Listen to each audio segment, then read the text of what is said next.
Hoje nós vamos conversar sobre um tema super atual, sensível e absolutamente central na saúde pública, que é a hesitação vacinal. Para esse bate-papo, trouxe aqui o professor José Geraldo, pediatra, epidemiologista, professor emérito da Faculdade de Ciências Médicas e, mais do que isso, é uma grande referência para todos nós. É um prazer ter aqui você hoje, José. Muito obrigada pela sua presença e contribuição. Olá, Dani, um abraço a todos que estão nos assistindo. É um prazer grande para mim, Dani, não só pela admiração que eu tenho por você profissionalmente, mas eu vejo no seu caminho um caminho muito parecido com o meu, né? Nós dois viemos da paixão pela clínica pediátrica, pela infectologia, nos envolvemos com vigilância epidemiológica, com ensino, então você está construindo uma trajetória de vida muito semelhante à que foi a minha, né? Acho que com mais competência, mas está De jeito construindo, nenhum. e isso me dá muita esperança de que as coisas não estão acabando aqui, né? Nesses anos em que nós convivemos com queda de cobertura vacinal, principalmente até o fim da pandemia, eu tive um sentimento assim de um trabalho, de uma vida está sendo completamente perdido de uma hora para outra, né? Então é muita alegria para mim ter você, o Argos, a Claudinha Murta, ter um time de colegas aqui em Minas Gerais que tem esse apego à saúde coletiva e essa trajetória que não é comum. É uma trajetória que no passado era quase uma exclusividade de um ou outro, e hoje a gente vê um time que nos prepara muito bem para o futuro. É uma alegria muito grande estar aqui. Eu fico muito emocionada quando você sequer compara, assim, para mim é realmente um privilégio estar aqui e aprender com você. Zé, com certeza quem está nos assistindo, né, te conhece muito, mas eu queria que você contasse um pouquinho da sua trajetória, para a gente começar a discutir esse tema que é super importante e que com certeza a sua experiência vai fazer toda a diferença aqui. Eu não sei se muitos que estão nos assistindo, talvez muito poucos, iniciaram a leitura e conseguiram concluir de um livro que se chama O Andar do Bêbado, que fala do acaso na vida da gente. Muita gente, muitas vezes se vangloria, eu consegui isso, consegui aquilo. Quando você faz um retrospecto, você vê que tem muito do acaso, né? O acaso vai nos levando a isso. Então, eu entro na faculdade não pensando em ser médico, eu queria fazer ciências biológicas, mas por influência de um primo, falou, não, o ECB da medicina é mais profundo, vai por ali, queria ser pesquisador em parasitologia e tal. Me encantei pela clínica, especialmente pela pediatria lá dentro, né? E as indicações para a FEMIG no passado eram muito políticas. E eu cheguei na FEMIG com uma indicação técnica, não fui bem recebido e fui encostado. Falar, fica nesse tal núcleo de vigilância que tem aí. E eu conheci um mundo que eu me apaixonei profundamente, né? Do estudo das epidemias, do controle de doenças, abriu um mundo e foi um privilégio porque, olhando para o passado, talvez o que mais me orgulhe não seja meu trabalho como neonatologista, como médico, seja o que eu pude contribuir para a saúde coletiva para Minas Gerais, né? Aí eu vou parar na Secretaria de Estado da Saúde, onde eu fiquei no nível central 33 anos, né? E participei dos bons e maus momentos que nós vivemos durante essas décadas, né? Então é uma trajetória de muito prazer com o trabalho na Secretaria de Estado. Tudo que eu estudei, que eu procurei me formar, no final tinha o objetivo de eu fazer melhor minha função como servidor público do Estado, né? E um apego muito grande pelas pessoas do interior, conhecer a realidade das técnicas de enfermagem que estão nas salas de vacina, pressionadas, mal remuneradas, com uma responsabilidade imensa, né? E quando você conquista o olhar desse pessoal de confiança, né? E você é capaz de liderar processos, apesar de toda a realidade política do Estado, econômica, é um prazer muito grande. Então, eu fui um privilegiado, né? De ter vivenciado toda essa trajetória quando eu iniciei em pediatria, o nosso Centro Geral de Pediatria, eu não conformo ter mudado de nome, e agora vai mudar mais ainda, infelizmente, né? Ele era lotado de crianças traqueostomizadas por difteria, morrendo por coqueluche, sarampo impressionante. Endemicamente, tinha 2 enfermarias enormes de poliomielite. Na época das epidemias, enchia o andar inteiro, né? Doença meningocócica numa quantidade imensa. Então, eu tive o privilégio de assistir o controle dessas doenças, né? O que um programa de saúde coletiva é capaz de trazer para a população. Então, foi um privilégio muito grande. Talvez o que eu possa contar, então, de trajetória que me orgulhe, não é como professor universitário, não é como neonatologista, nada disso. É a minha contribuição no trabalho que a Diretoria de Vigilância da Secretaria de Estado fez durante essas décadas. E que a gente, como Estado, né, foi muito agraciado, com certeza, porque todo esse trabalho permitiu uma capilaridade de divulgação de informação, de fortalecimento, que foi o que permitiu a gente chegar onde chegou. Mas, só para a gente colocar todo mundo no mesmo pé, Zé, eu queria só que você começasse contextualizando para a gente, né, o que é a hesitação vacinal, porque acho que tem algumas pessoas que confundem, acho que às vezes é igual o movimento antivacina, e isso até vai impactar como que a gente vai atuar em relação a isso, né? Esse aspecto é muito importante, Dani. Embora a gente possa ver grupos definindo de formas diferentes, de uma forma bem simples, o que a gente chama de hesitação vacinal é essa dúvida da família em vacinar ou não seu filho, a dúvida do adulto em se vacinar ou não, né? Bombardeado com informações. É claro que a gente é obrigado a reconhecer que no início da minha trajetória você não lidava com hesitação vacinal porque a gravidade da doença era muito clara. Todos nós tivemos colegas de escola com sequelas de poliomielite. Toda a rua alguém tinha tido difteria. Então, quando você chamava para a vacinação, né, a população acorria sem questionar. Eu não quero nem saber que vacina de pólio pode ou não causar, eu não quero que meu filho tenha poliomielite, né? Por isso, alguns falam muito comumente que as vacinas são vítimas do seu próprio sucesso. Na medida que você controla essas doenças e as pessoas não as percebem tão claramente, né, cria uma falsa impressão de que elas estão resolvidas e não estão, né, com exceção da varíola, nada está resolvido, e elas passam a temer mais os eventos adversos da vacina, porque esses são visíveis, né?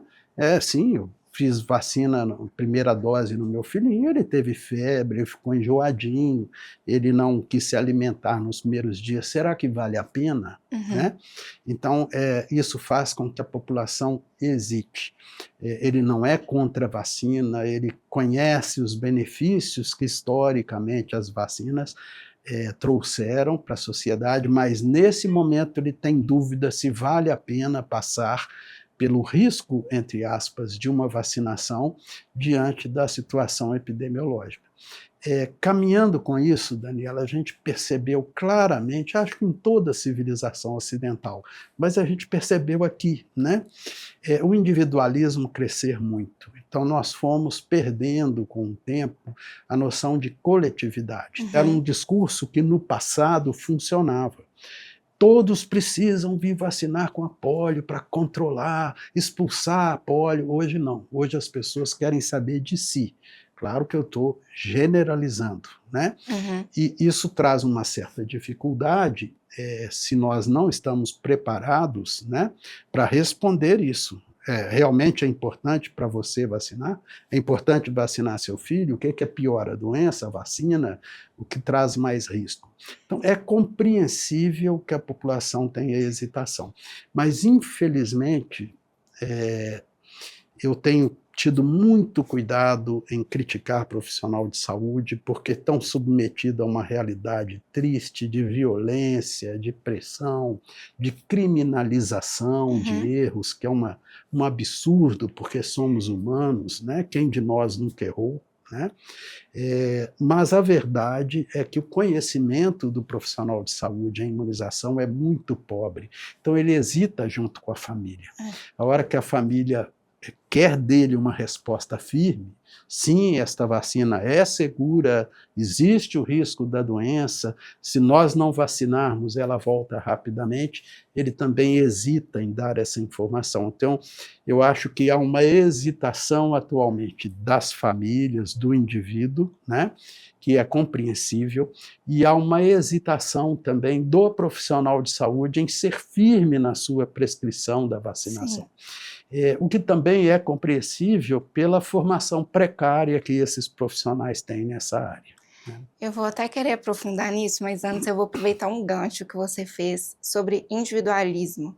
Né? Eu acho que na pandemia da Covid a gente até viu o pessoal fazer um movimento sobre a importância da gente ter a imunidade de rebanho, né, para a gente proteger aquelas pessoas que ainda não podiam se vacinar e tal. Mas, de fato, nós estamos uma comunidade cada vez mais individualista. E aí eu vejo algumas pessoas falando assim, às vezes profissional de saúde, às vezes não, não estou nem aí, né, para esse movimento de hesitação ou de antivacinismo, porque eu tomei todas as minhas vacinas. E um aprendizado que eu carrego muito, assim, e que eu sempre lembro muito de você, é o quanto que é importante a gente atingir altas coberturas para que a minha vacina também funcione melhor. Então, você podia falar um pouquinho sobre isso também? É verdade. Curiosamente, Dani, você lembrou de um ponto que foi uma dificuldade para mim na pandemia, porque nós tínhamos poucas pessoas dando informação correta às populações. E, às vezes, essas pessoas falavam isso. É preciso vacinar para proteger o outro, e eu ficava assim, olha, não existem evidências que essas vacinas façam proteção de grupo, nem proteção indireta, né?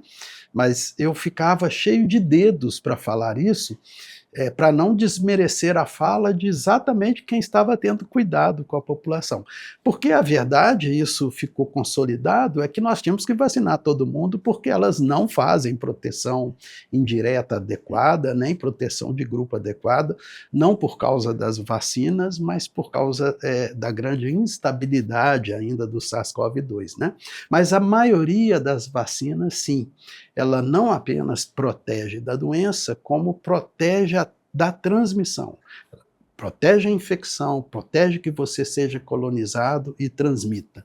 Talvez um grande exemplo disso sejam as vacinas conjugadas meningocócicas, né? Você não só se protege da meningite pelos meningococos, mas também você não vai colonizar e não vai transmitir para o seu filho, para o avô, para quem seja. Quando você controla uma doença, então você leva a doença a níveis de transmissão muito baixos, você aí sim tem uma proteção muito alta para aquela pessoa em que a vacina falhou, porque a vacina não é 100% eficaz. Nenhuma vacina é, né? Talvez hepatite A e HPV sejam as que se aproximem disso, mas nenhuma é.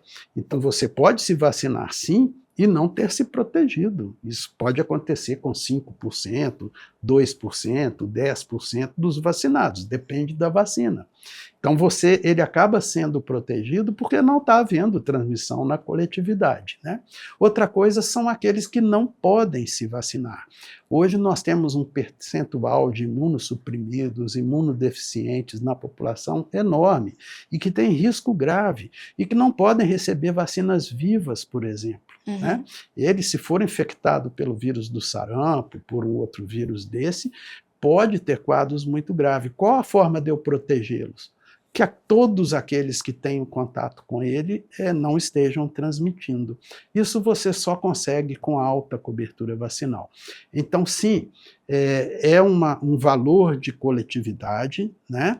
Ao ter alta cobertura, eu estou salvando vidas, impedindo, mas é uma proteção individual também. Isso vai fortalecer a possibilidade de eu não ter essa doença, né? Não é um conceito simples das pessoas entenderem, porque varia também com vacina. Por exemplo, vacina contra o tétano não tem proteção de grupo nenhuma. Se tiver uma ilha com 1000 pessoas, não vacinar, o risco dele ter tétano é o mesmo que se ninguém tivesse vacinado, né? Então, primeiro, varia de vacina para a vacina, característica das vacinas, das doenças, não é uma coisa simples da gente transmitir, né? Então, às vezes, a gente faz essa generalização. Nós precisamos de alta cobertura vacinal para que todo mundo esteja protegido, o que é verdade na grande maioria das vezes, né? E aí que a gente fala, para essa mobilização, contou muito no passado, por mais que houvesse divergência política dentro da sociedade, havia um espírito coletivo mais forte. Na hora de uma campanha de poliomielite, estava o cara de direita, de esquerda, de centro, isso não interessava, a maioria se mobilizava. Aliás, para ser sincero, nossos maiores problemas eram com a esquerda, por incrível que pareça, né? Hoje a gente tem grupos anti-vacinas na extrema-direita, mas no passado a esquerda já foi muito crítica ao Programa Nacional de Imunizações e já nos trouxe algumas dificuldades, né? A vida vai mudando. A vida muda, o que é uma bobagem, porque é a saúde de todos, e todos é o filho do cara, é o filho do rico, do pobre, são nossos filhos, independe da sua situação ideológica e tudo mais, né? A gente viu esse espírito de coletividade se perder um pouco. Eu acho que a gente hoje tem que divulgar mais o benefício individual mesmo. Você precisa se vacinar dessa doença porque ela mata, ela deixa sequela. O discurso da mobilização coletiva, a emoção que se sentia de ver toda uma sociedade mobilizada pelo menos num dia, né, pela saúde de todas as crianças, eu acho que isso se perdeu muito e não sei se vale muito a pena ir por esse caminho hoje. A gente precisa ir atualizando no discurso também, né, nas nossas estratégias. Agora, só voltando nessa questão, né, de ensino, da nossa formação, quando eu estava me preparando, me organizando para a gente participar dessas conversas, eu estava revendo minha trajetória de aprendizado sobre vacinas. E mais ou menos 20 anos atrás eu estava entrando na faculdade e eu lembro que era uma sensação, e eu me recordo até de algum professor dizer que quem sabia vacina era pediatra. Talvez porque há 20 anos atrás a maior parte das estratégias de vacinação, elas eram mesmo, né, para a primeira infância, e também acho que a gente tinha um calendário que era um pouco mais simples, se atualizava talvez com menos frequência, talvez a gente tivesse um pouco menos de opções, assim, não sei. E era como se fosse natural o pediatra saber vacina. Com o passar do tempo, eu entendo que esse conhecimento foi ficando mais complexo, e talvez essa naturalidade não seja mais tão real. E aí eu fico pensando assim, porque tudo bem, a gente tem que entender que o profissional tem que, depois que é formado, buscar atualização, mas e os graduandos que nós estamos formando? Entende? Porque se eu, como pediatra, entendo que eu naturalmente sei de vacina, a profundidade que eu vou ensinar sobre vacinação é muito menor, você concorda, do que alguém que estuda esse assunto. Dani, talvez eu fale uma coisa que não seja politicamente correto. Fazendo um paralelo com o trânsito, uma vez eu vi um especialista dizendo o seguinte: não existe educação para o trânsito. Ou um povo é educado ou não é. Você organiza o trânsito com multa. Belo Horizonte é um retrato disso. A partir do momento que a Becatrans não pôde mais multar, todo mundo para, estacionamento proibido, avança sinal, não dá seta, faz o que quiser. Não há como educar numa área. Tá? O que estou querendo dizer? Primeiro, o nosso ensino da área de saúde sempre foi muito voltado para o indivíduo e para os aspectos curativos. Os aspectos preventivos nunca foram utilizados.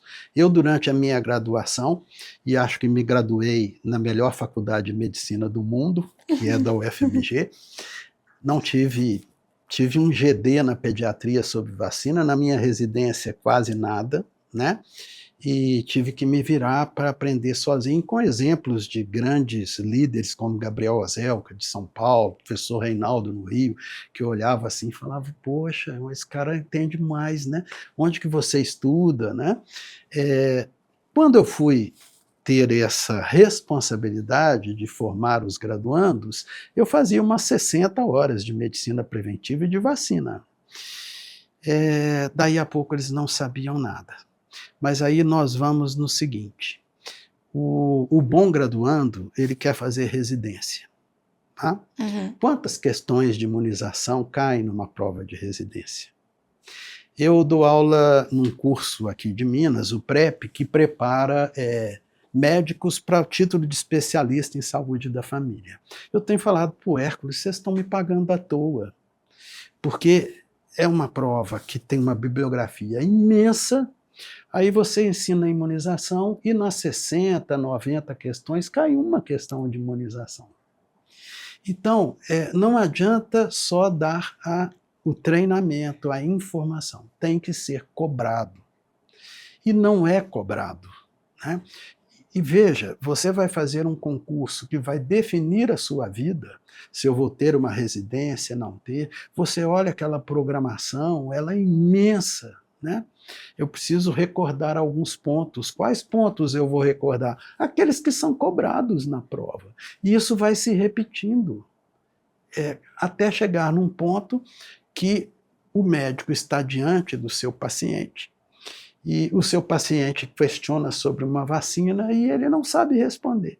Eu vi uma situação muito curiosa de uma advogada cuja mãe foi internada com influenza e ela falou com o médico: eu cansei de falar com a minha mãe para ela vacinar, ela não quis vacinar.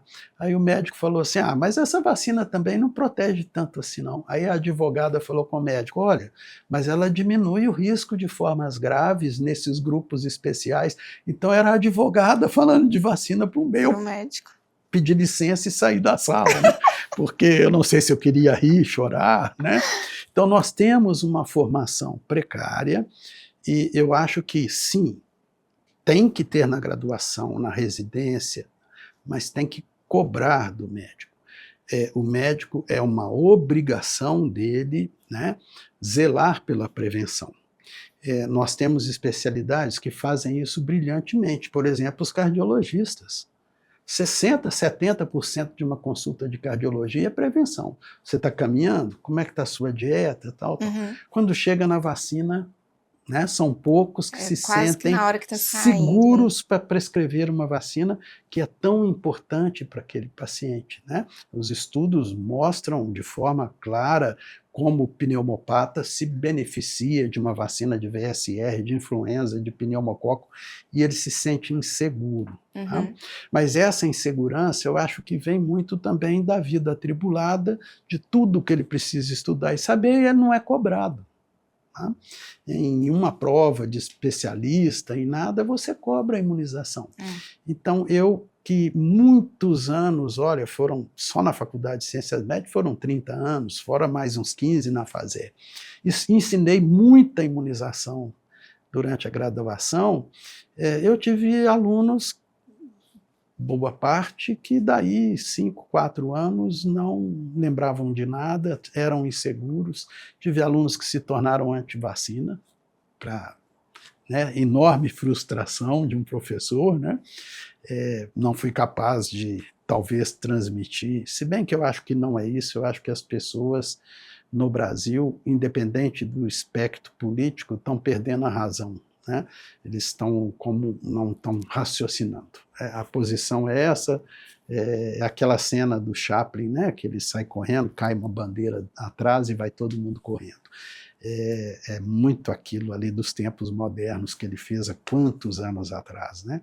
Então, eu acho, Dani, que para a gente melhorar a formação do profissional de saúde, sim, é preciso oferecer. Quando a gente oferece, eles são ávidos em querer aprender, eles sentem essa necessidade, mas há que ter um pouco de cobrança. Nas provas de residência, medicina preventiva, naquela especialidade, tem que ser muito cobrada. Né? Evitar o adoecer, manter a saúde, é tão importante quanto curar a doença. Eu não coloco nenhuma mais importante. E se você sair daqui depois, deixa eu ver se o Zé está falando bobagem. Pega as provas de residência, de título de especialista e olha quantas questões de imunização estão ali. Se o cara, para passar naquela prova, ele deveria mesmo perder uma semana estudando imunização. Agora, eu tenho a impressão que essa questão da prova ajuda muito nesse processo do graduando, né, do residente, talvez do jovem especialista, mas ele não ajuda nessa cobrança de quem já está num consultório, quem já está numa unidade básica de saúde, dentro de uma enfermaria pediátrica, porque a minha percepção, Zé, não sei se é a mesma que a sua, é que muitas vezes nós, médicos, abrimos mão da nossa responsabilidade, né, e nós colocamos a responsabilidade para a técnica da sala de vacina ou para o profissional que está lá numa clínica particular de vacina. Muitas vezes a gente, já vi várias vezes também, colegas falarem, esse aqui trouxe a dúvida, o paciente fala, não, isso daqui você tem que procurar lá na sala de vacina. Então, assim, para o cara que já está inserido no mercado de trabalho, como que seria essa sensibilização? Dani, para piorar as coisas, nos meus últimos anos da FASER, já um pouco cansado de sala de aula, eu fiquei no internato de saúde coletiva, acompanhando os alunos em vários municípios da região metropolitana, junto às equipes de saúde da família. E lá tinha TCC, e o TCC de um grupo foi avaliar o conhecimento da equipe, técnica de enfermagem, enfermeira, agentes comunitários e médicos. Sim, a desinformação é geral. Não adianta nem mais o médico delegar para a sala de vacina que o distanciamento que se criou entre o Programa Nacional de Imunizações e a atenção primária, que está sendo muito abordado agora, eu estou muito otimista, eu tenho visto a atenção primária procurar, mas eu vi a estratégia de saúde da família nascer dentro da Secretaria de Estado. E falar em imunização era quase falar nome feio. Era proibido conversar. Por isso foram criadas tantas unidades de saúde que nem sala de vacina tinha. Dentro do setor público, eu acho que é possível resolver isso. Porque você tem que cobrar, oferecer e cobrar dessa equipe. Se tem médico que não está apoiando a imunização, se ele não está prescrevendo para os clientes dele, ele tem um superior. Esse superior tem que cobrar dele, porque ali é uma unidade pública de saúde, né? Já na instância privada, eu acho que é pela sensibilização mesmo, pela informação. Olha, o risco de um paciente seu se internar com uma cardiopatia grave e morrer por influenza é tal. Se ele se vacina, reduz em tanto. E aí criar interesse pela vacinação. Por isso eu tenho sido muito contra nos congressos, nas tais palestras de 15 minutos. Não, mas é dureza mesmo. Por quê? Porque o mais importante ali não é o conhecimento da vacina. É quem está assistindo entender o contexto, o risco que o paciente dele está correndo se não se vacinar. Como está essa doença? Quantos casos houveram? Qual foi a letalidade dela? Quais são as complicações? E sensibilizá-lo a vacinar. A partir daí ele busca informação sobre a vacina. Ele vai buscar onde tiver. Então, eu acho que na iniciativa privada não tem muito como cobrar, porque o médico privado ele é julgado pelo seu cliente, né? Os parâmetros que o cliente utiliza para escolher seu médico, né, são parâmetros que não são, né, baseados numa prova de conhecimento, num currículo, né, são parâmetros muitas vezes de empatia, então acho mais complexo, por isso eu queria investir na graduação e nos residentes. Esperança de criar uma geração com maior conhecimento e imunização. Mas se nós não cobrarmos, eles não vão ter. Não é porque eles são displicentes nem negligentes, não. É porque o campo de conhecimento, Dani, é imenso. É enorme. Eu me lembro que o primeiro livro de infectologia pediátrica que eu tive foi o Feigen. Quis imitar o professor Lincoln. Era assim.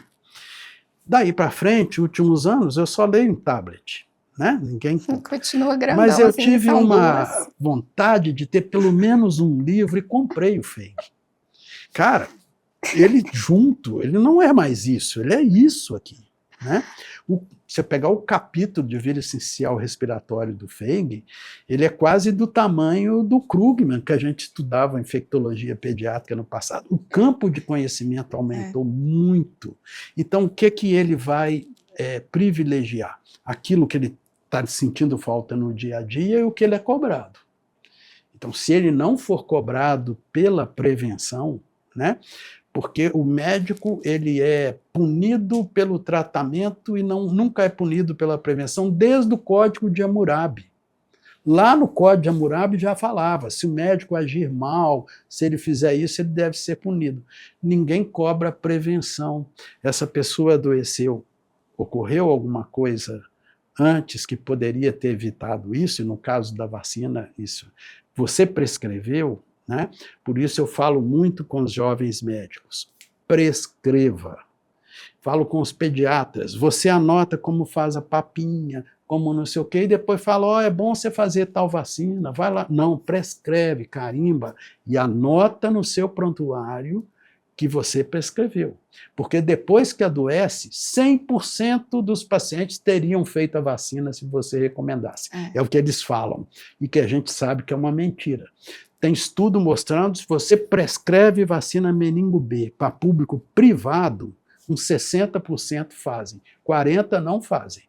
Mas se você não prescreveu e um desses adoecer, adoeci porque o meu médico não prescreveu a vacina. Tome cuidado, né? Porque hoje a medicina está extremamente judicializada. O cuidado com a criança, com o seu paciente, eu estou considerando que você já tem. Por isso que eu estou falando no aspecto judicial. Você já pensa nele, você tem essa responsabilidade. Além disso, de não querer que ele adoeça, que ele sofra, que ele tenha sequelas, você ainda responde judicialmente e, às vezes, criminalmente, o que eu acho um erro da legislação brasileira, né? Mas que existe. Às vezes você vai responder criminalmente. Então, é preciso ter mais informação. E o que você disse é muito importante. Não é simples. Não é simples. Porque as vacinas cresceram muito, os usos, as populações. Uma vez eu fui convidado pela Associação Médica de Minas Gerais, tem tempo, graças a Deus, para o Congresso da Associação Médica falar em 15 minutos. Vacinas. O passado, atualidades e o futuro. Quem imagina, hoje você não consegue fazer um bom painel de imunização, um mínimo de umas 48 horas.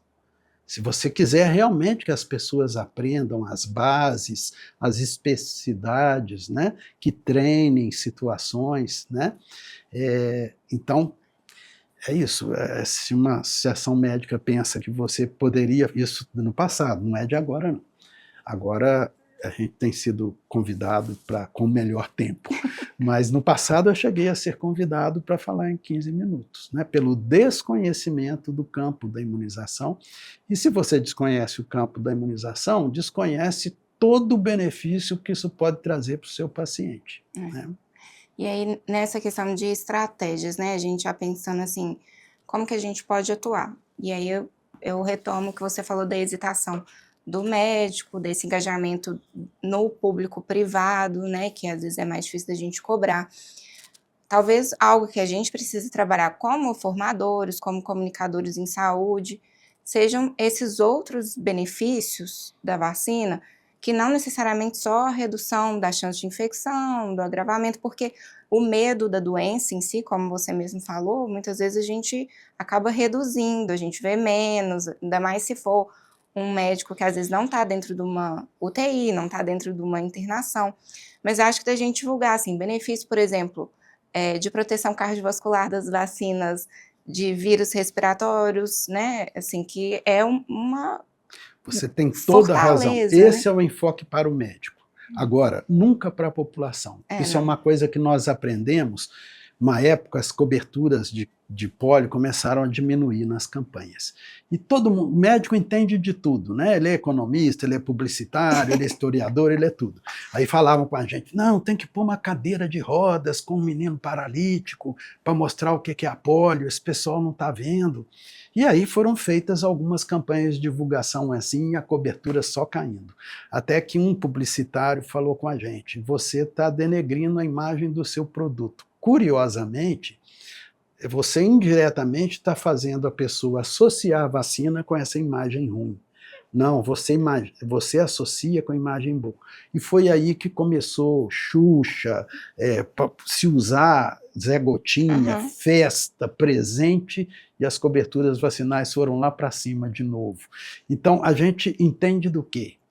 Nós somos professores, nós entendemos de educação médica. Tá? Agora, como falar com a população, nós precisamos do profissional de comunicação, que infelizmente ficou raro no setor público também. Eu trabalhei com grandes jornalistas, comunicadores que tinham essa função, conversar comigo e transmitir para a população o importante. Nos meus últimos anos de secretaria, eu vi o pessoal muito voltado para a agenda do secretário, perdeu um pouco essa conexão, talvez por ter terceirizado tanto comunicação, né?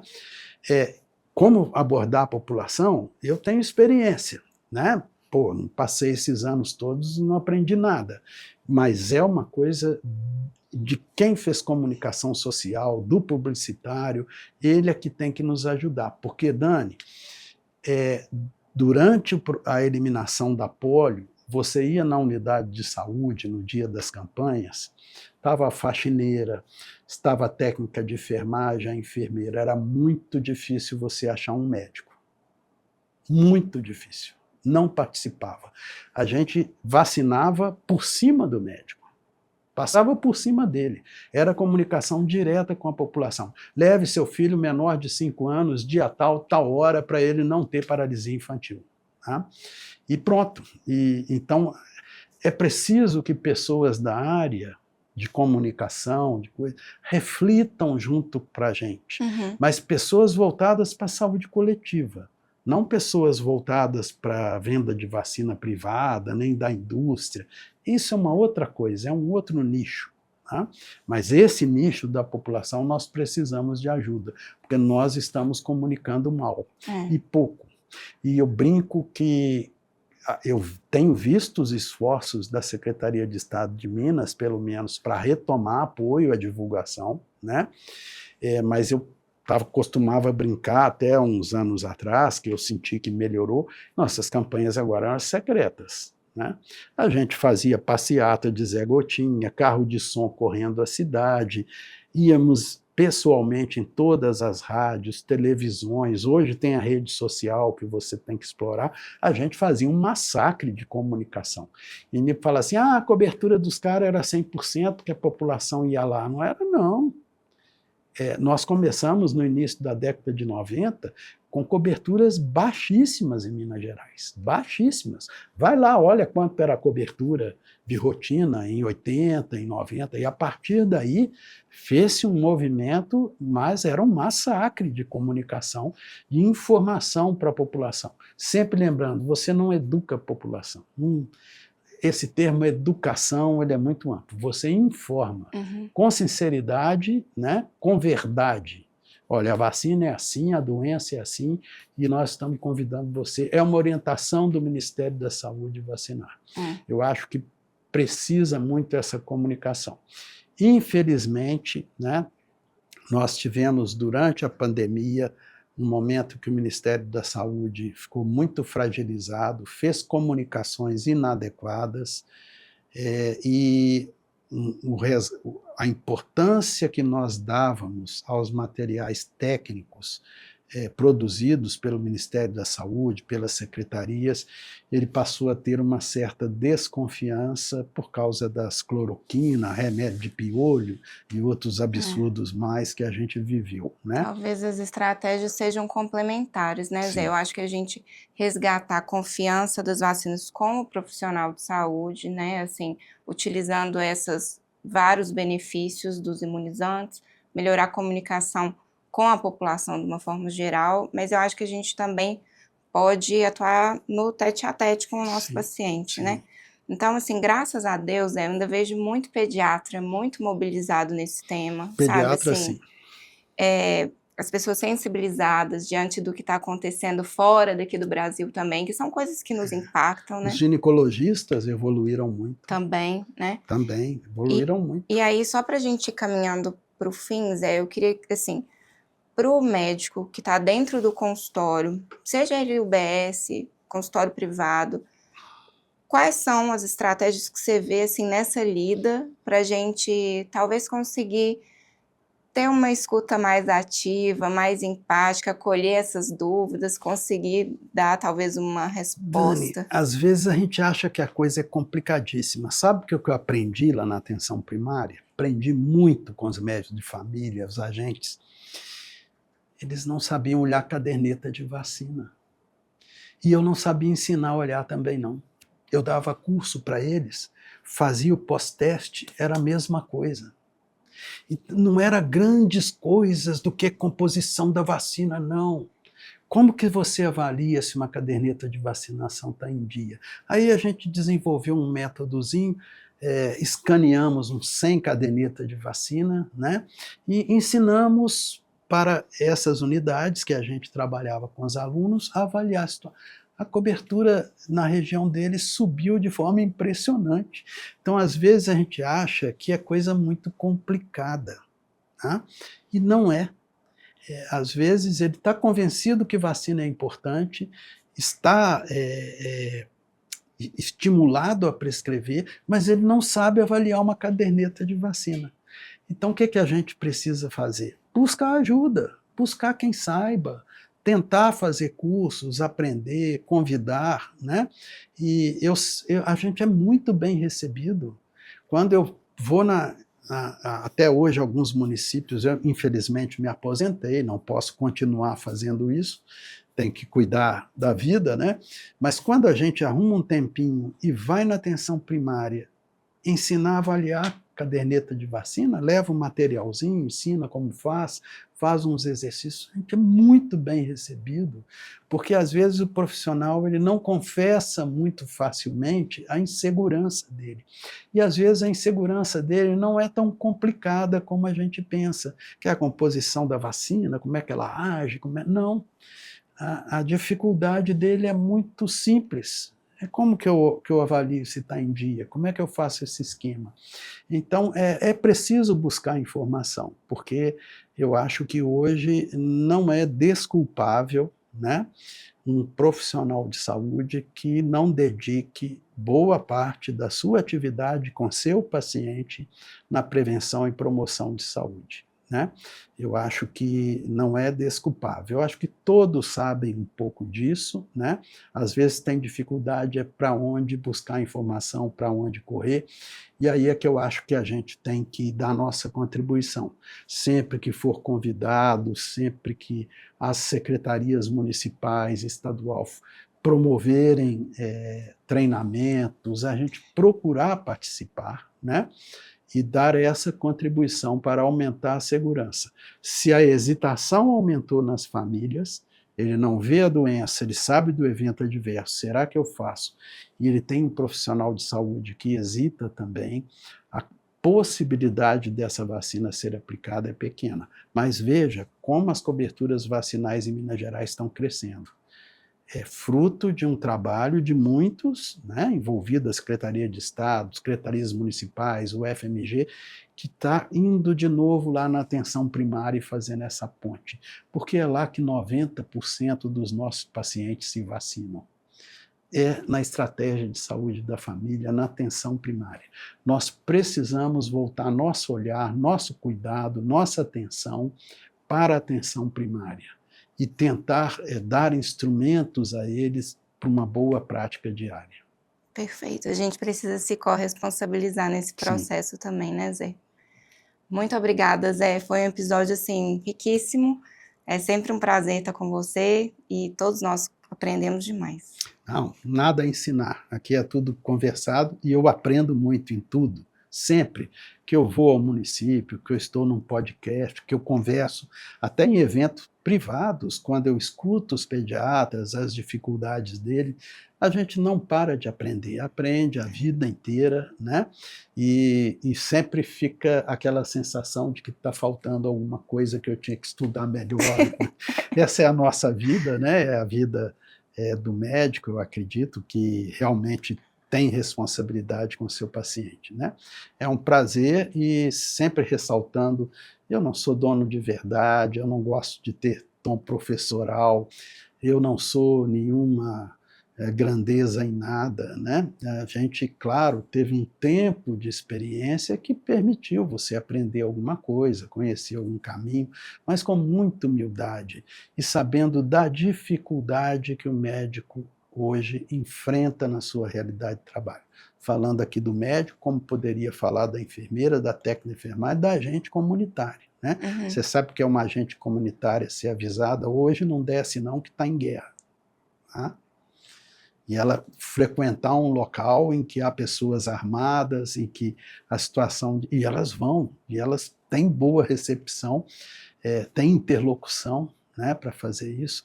Então, é um respeito enorme por quem está lá na ponta, seja no seu consultório privado, seja numa unidade, não é fácil. O que a gente procura fazer é contribuir chamando a atenção desses aspectos, né, que às vezes a pessoa não teve oportunidade de aprender e de trabalhar tanto. Perfeito. E provocando a reflexão também, né, Zé? Sempre. Sim, sim. Muito obrigada a você que nos acompanhou durante esse episódio. Vou te pedir para nos seguir aqui no Spotify, para você não perder novos episódios. E se você gostou ou quiser saber mais sobre esse assunto, vai lá no primeiro episódio desse podcast, que é sobre como as vacinas podem nos ajudar no combate à resistência bacteriana. Até mais!